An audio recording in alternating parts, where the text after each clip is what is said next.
Il était autrefois un pays où les nuits étaient sombres, et le ciel couvrait cette contrée comme un drap noir. La lune n'y sortait jamais, pas une seule étoile ne scintillait dans l'obscurité. Les ténèbres y régnaient comme à la création du monde. 4 jeunes hommes de ce pays partirent un jour en voyage et arrivèrent dans un autre royaume où tous les soirs, lorsque le soleil se couchait derrière la montagne, s'allumait dans les cimes d'un chêne un disque étincelant qui répandait au loin une douce lumière. Cela permettait aux gens de tout bien voir et distinguer, même si la lumière n'était pas aussi forte et éclatante que celle du soleil. Les voyageurs s'arrêtèrent.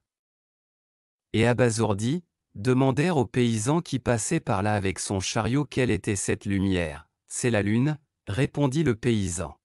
« Notre mère l'a achetée pour 3 écus et l'a attachée au sommet du chêne.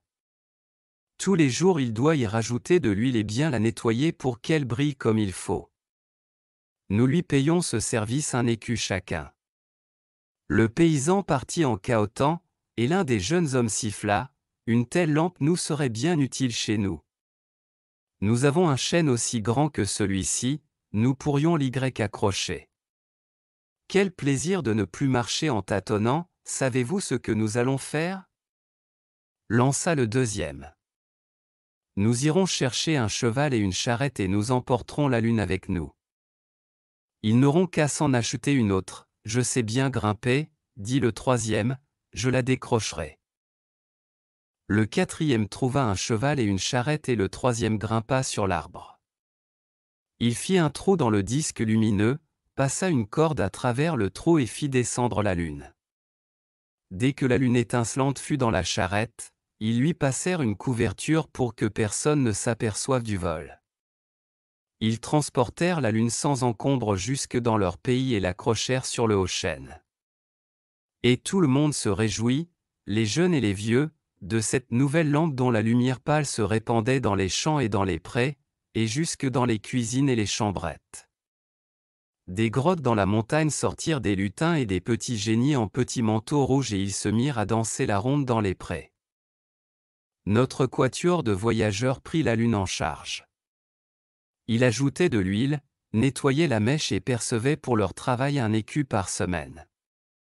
Mais le temps passa et ils devinrent vieux et grisonnants, et lorsque l'un d'eux tomba malade et sentit que ses jours étaient comptés, il exigea qu'on mît dans son cercueil 1/4 de la lune en tant que sa propriété.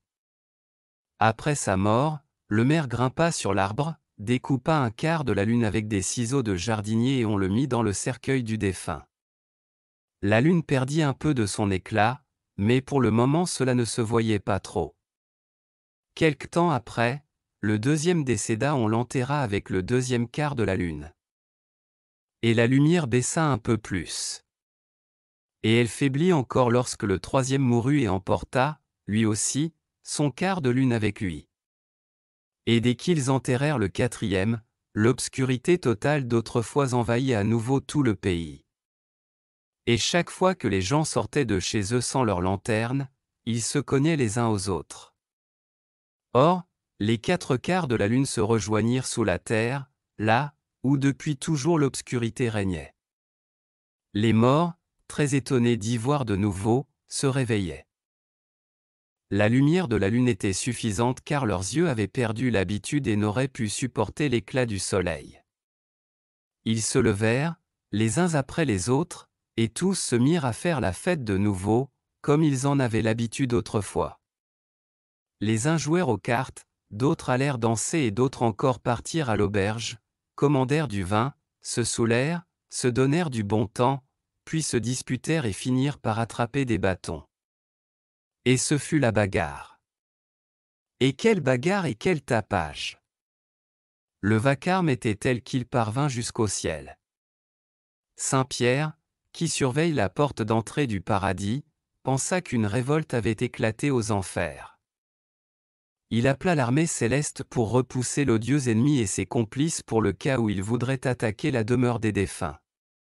Personne ne s'étant présenté, Saint Pierre lui-même monta à cheval et, passant par la porte céleste, descendit tout droit aux enfers. Il ramena le calme parmi les défunts décharnés, leur fit regagner leur tombe, il emporta la lune avec lui et l'accrocha dans le ciel.